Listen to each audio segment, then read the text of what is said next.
Olá, pessoal, bem-vindos em mais uma aula do Clube do Imperador. E o tema da aula de hoje é a Idade Média.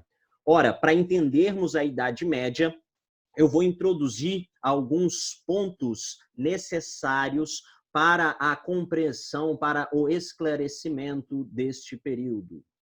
Há de se notar que este período, que vai do século V até o século XV, ou seja, que vai da queda do Império Romano do Ocidente, em 476, até a queda da cidade de Constantinopla, em 1453, esta cidade que era capital do Império Bizantino e foi tomada, invadida pelo Império Turco-Otomano, é um período que corresponde um momento intermediário, um momento onde que anteriormente nós encontramos o esplendor da cultura greco-romana, conhecido como Idade Antiga ou Antiguidade Clássica, né? E posteriormente um período que vai ser conhecido como Idade Moderna, e ele é inaugurado com o esplendor do renascimento cultural a partir do resgate de toda a cultura e intelectualidade do mundo clássico greco-romano. Bom, a partir daí, vamos a algumas características. Primeiro, este período, no imaginário coletivo, ele é visto como um período onde nós encontramos castelos, nós encontramos a figura dos cavalheiros, né?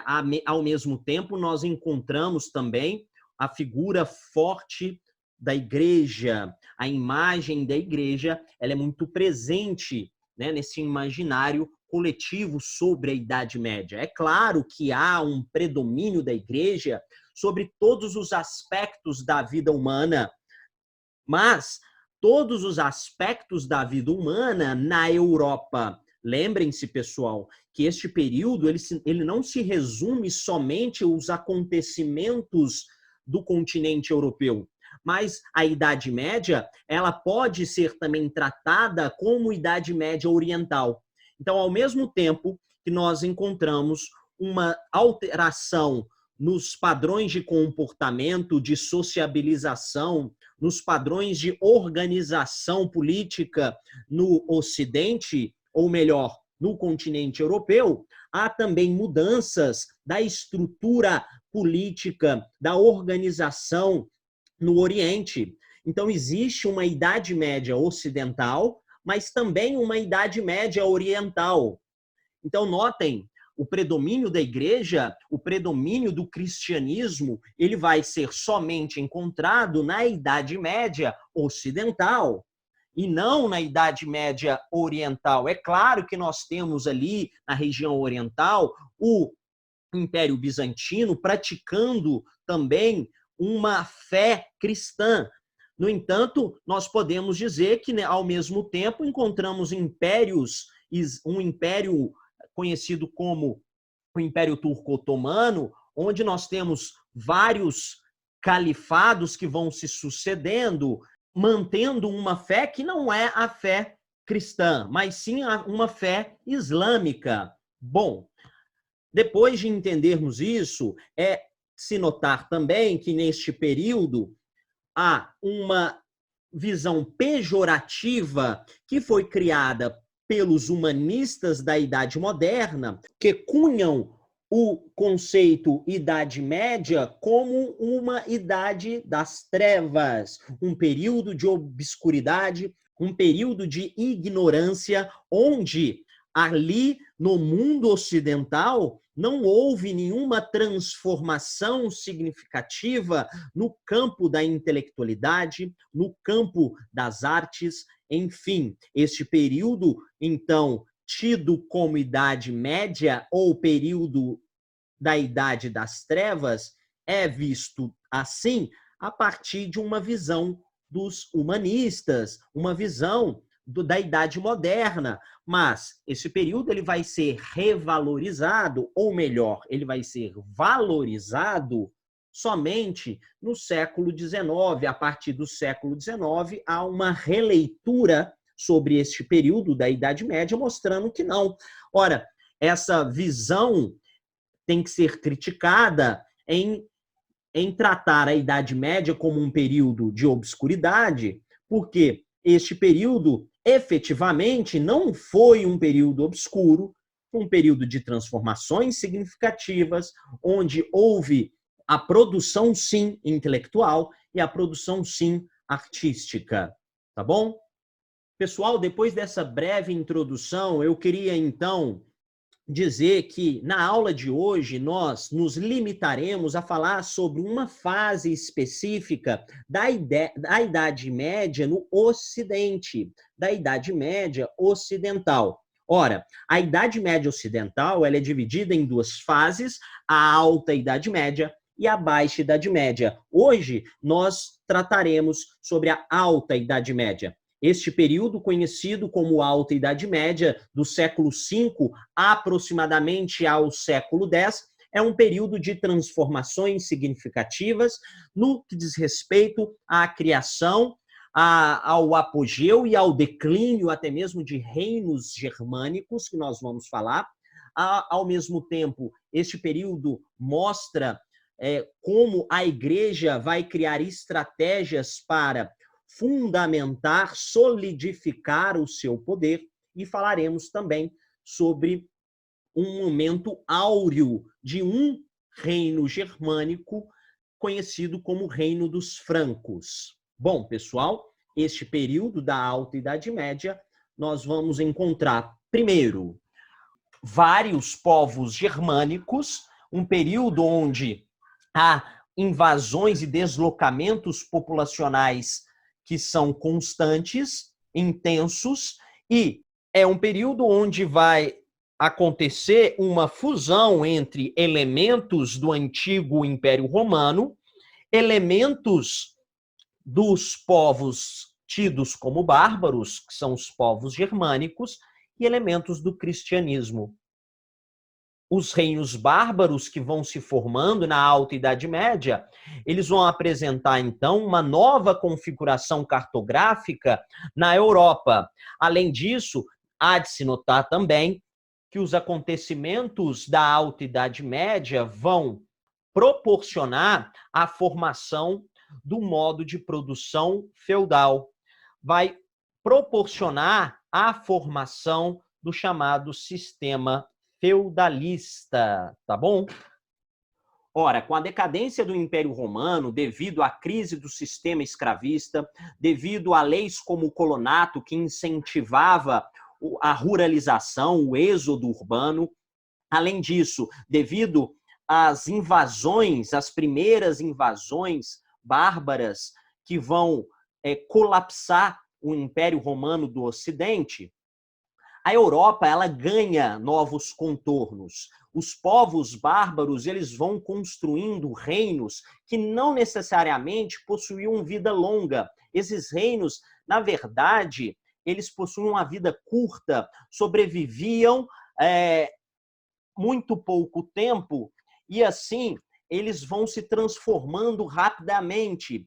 Dentre esses reinos, nós vamos destacar um que conseguiu sobreviver, um que conseguiu se expandir e se solidificar, que foi o Reino Franco.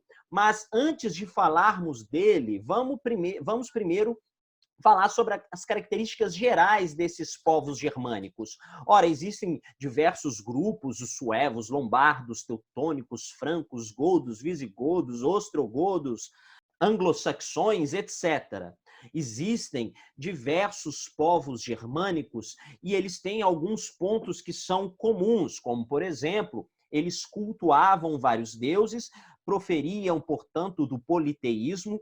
As práticas agrícolas eram práticas tidas por todos esses grupos germânicos. Além disso, esses povos que viviam pela autossuficiência, pelo autoabastecimento, não davam muito valor ao comércio, não existia leis escritas, o direito, portanto, era voltado pela tradição, pela oralidade, o direito era consuetudinário, de costume. E, por fim, pessoal, esse povo, ou melhor, esses povos germânicos, eles eram povos ágrafos, tá certo? Eram povos que não conheciam a escrita, não conheciam a leitura. Se nós notarmos neste mapa, dá para entender como, de fato, os reinos vão se formando por volta aí do século VI. É claro que essa estrutura, essas fronteiras, elas vão se alterando ao longo do tempo e se alteram de maneira significativa, mudam muito. E aí nós vamos falar especificamente do chamado Reino dos Francos, que foi aquele que conseguiu sobreviver frente a toda essa confusão de invasões, de tomada de território, essa confusão que existia neste período. Além disso, é importante mostrar a Igreja como uma instituição sobrevivente à queda do Império Romano e que vai conseguir se propagar durante este período da Alta Idade Média. Ora, o cristianismo é uma religião livresca. O cristianismo é uma religião onde a Bíblia, o livro sagrado, ele tem um simbolismo muito forte para os fiéis. Portanto, como que o cristianismo consegue essa adesão de germânicos, a conversão dos povos bárbaros para a sua religião, sendo que os povos bárbaros eram ágrafos? Simples, através da arte. A arte era um elemento de conversão dessas pessoas, era um elemento de propagação, até mesmo onde nós encontramos nas pinturas, nos afrescos, nos retábulos das igrejas, passagens bíblicas que educavam as pessoas no mundo medieval. Além disso, a igreja serve como ponte entre os romanos e os germânicos, entre os elementos romanos e os elementos germânicos. A igreja é essa espécie de ponte onde há uma conciliação entre essas duas culturas totalmente distintas. Ora, os bispados e os mosteiros são ferramentas importantes para o processo de conversão e aproximação dos povos germânicos com a igreja. Imaginem só, o bispo, ele tinha uma função de conselheiro, eles até mesmo faziam parte de conselhos reais, eles conversavam com reis, conversavam com a nobreza, e essa relação amistosa fez com que vários germânicos começassem a enxergar com bons olhos a fé cristã. Olha, o bispo, ele tinha uma autonomia, um poder que não era vinculado ao poder de reis e ao poder dos nobres. Então, existia um certo tipo de autonomia, a igreja era autônoma. Os mosteiros também tinham sua parcela de contribuição. As ordens monásticas, elas possuem algumas características distintas. Por exemplo, existiam ordens que esforçavam o seu trabalho na oração contemplativa. E também existiam ordens monásticas que se concentravam na educação, na ajuda de pobres, no cuidado com doentes, no trabalho administrativo de algumas dioceses. Então, havia essa diferenciação das ordens monásticas, mas o mosteiro possuía esse papel evangelizador.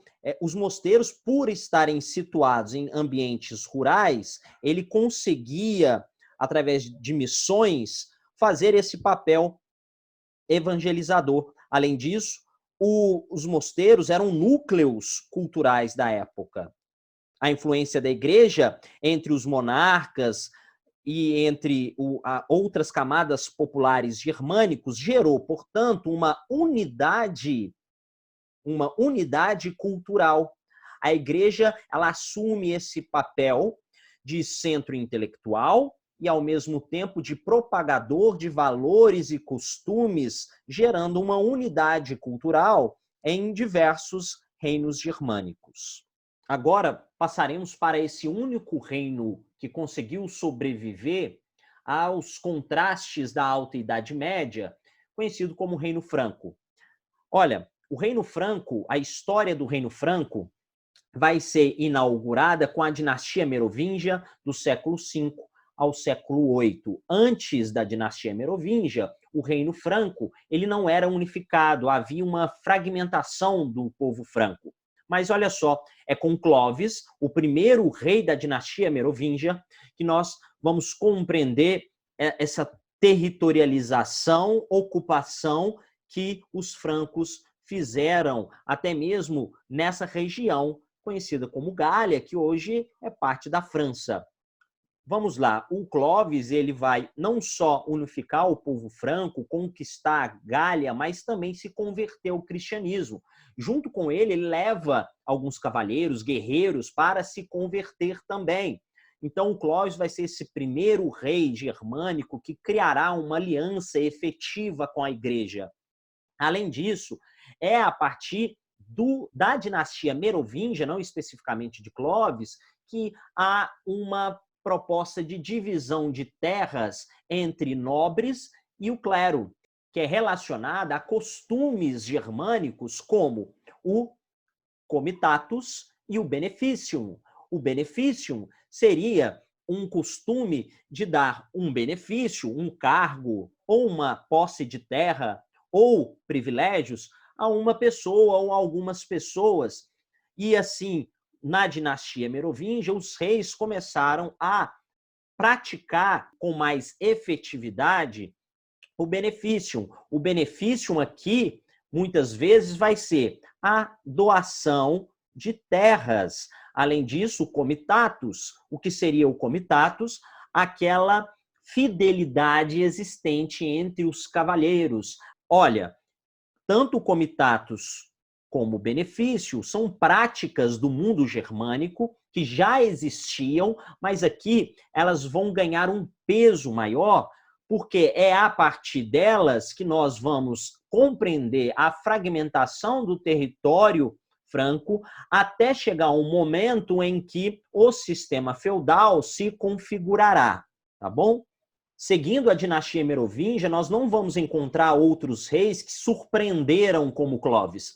Ora, vários reis dessa dinastia vão ser chamados de indolentes porque tinham um certo tipo de incapacidade administrativa e o poder, de fato, era exercido pelos chamados prefeitos do palácio ou mordomos do palácio. Esses mordomos do palácio, prefeitos do palácio, administravam essas terras do Reino Franco. Logo, o poder real ele vai sendo substituído, né, pelo poder, de fato, pelo poder desses mordomos do palácio, que vão crescendo, né, vão se empoderando, até que nós encontramos a figura de Carlos Martel, que era um mordomo do palácio, que, como grande estrategista que era, vai conseguir bloquear o avanço árabe no território francês, em uma batalha muito conhecida como Batalha de Poitiers. Então, essa batalha ela vai ser decisiva para mostrar o poder dos mordomos, no caso de Carlos Martel. O Carlos Martel, além de mordomo, era um grande estrategista, era um grande guerreiro, um grande general, e ele vai conseguir fazer essa façanha, vai conseguir defender o território dos francos sob o avanço do califado que já tinha ocupado até mesmo o território da Península Ibérica. Ele vai inibir esse avanço muçulmano. Com a saída de Carlos Martel, o seu filho, Pepino o Breve, conhecido assim, ele vai fazer alianças mais efetivas com a igreja, ganhará um apoio da igreja e será coroado como rei. A partir daqui, o Pepino Breve, então, ele vai destronar o último rei da dinastia merovingia e inaugurará uma nova dinastia, conhecida como dinastia carolíngia. Pepino, pessoal, ele vai se destacar por algumas questões, mas a mais importante é a expulsão dos lombardos da Península Itálica e a conquista desse território. Ora, um território muito importante, que parte dele, já que havia uma aliança do Reino Franco com a igreja, parte desse território conquistado vai ser entregue para a igreja, criando aí o chamado patrimônio de São Pedro, o terreno ou o território pontifício que vai existir até o século XIX, com a unificação italiana. Nós sabemos que a igreja perderá o território, os estados pontifícios, né? Então, passaremos agora para Carlos Magno, filho de Pepino. Carlos Magno, 768 a 814, é o momento do seu reinado. Lembrem-se, o Carlos Magno ele vai ser um imperador reconhecido porque ele marca o auge, o apogeu da dinastia carolíngia. Além disso, pessoal, a dinastia carolíngia tem esse nome não em homenagem ao imperador Carlos Magno, mas ao seu avô, o Carlos Martel, aquele mordomo lá que conseguiu defender o território franco.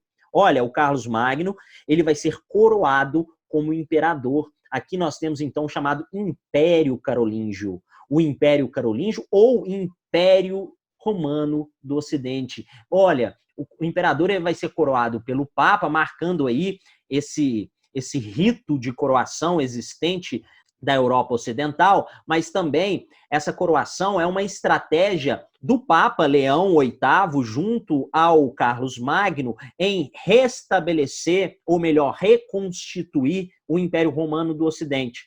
Aqui nós temos um período áureo, um período do auge do Reino Franco. A tentativa dessa reconstrução. Além disso, o imperador Carlos Magno ele vai se envolver em diversas batalhas, em guerras de conquista de território. Esses territórios conquistados vão ser até mesmo doados para cavalheiros nobres, naquela relação de comitatus e benefício.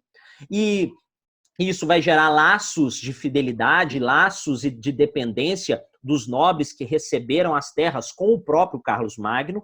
Carlos Magno vai dividir o seu império em 300 partes, sendo essas partes marcas, doada para marqueses, que ganharão o título de marqueses, e condados, que ganharão o título de condes.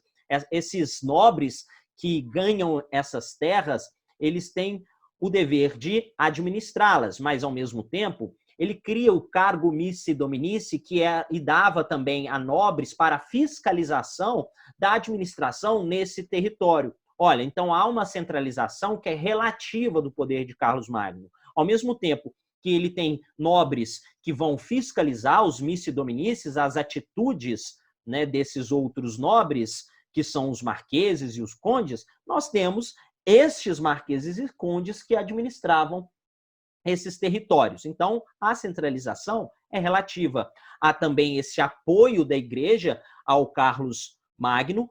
Lembrem-se que esse laço, esse vínculo, ele é muito estreito no reinado de Carlos Magno, e há uma expansão do cristianismo, porque Carlos Magno ele vai exigir a conversão de todos do império ao cristianismo.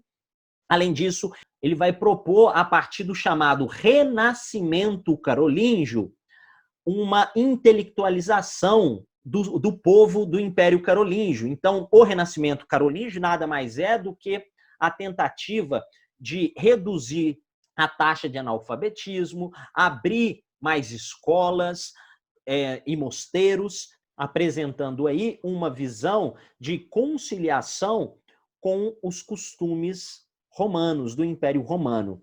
Por fim, ele cria as chamadas leis capitulares, que são leis imperiais, que também faz com que ele consiga ter essa centralização relativa. São leis escritas, então é o primeiro código de leis escritas da Idade Média, tá certo, pessoal? E com a saída de Carlos Magno, entra seu filho, Luís o Piedoso, que ele não tinha um pulso firme, era um rei que não tinha um poder coercitivo tão interessante. Luís o Piedoso ele vai começar a enfraquecer o Império Carolíngio, e esse império ele vai ser agravado pela política de descentralização. Novas invasões vão ocorrer nesse período do Luís o Piedoso, e quando ele morre, a sucessão do trono vai ser disputada por pelos seus três filhos. Olha, essa disputa vai gerar a assinatura de um tratado, conhecido como Tratado de Verdun, de 1843, onde que dividirá o Império Carolíngio em três partes. Uma parte vai ficar para Carlos o Calvo, uma para Lotário e outra para Luís o Germânico. Essa fragmentação gerará enfraquecimento. Logo, esse antigo Império Carolíngio ele vai sofrer invasões de outros povos germânicos, como, por exemplo, os vikings, que vão passo a passo fragmentando e fragilizando o império. Olha, pessoal, a partir deste momento, nós vamos encontrar, então, um poder altamente fragmentado, um processo de ruralização muito mais acentuado, um refúgio no campo, onde que ali há um certo tipo de segurança aos ataques dessas novas hordas e invasões bárbaras, e nós temos também a proliferação de diversos castelos como fortificações para a proteção dessas invasões.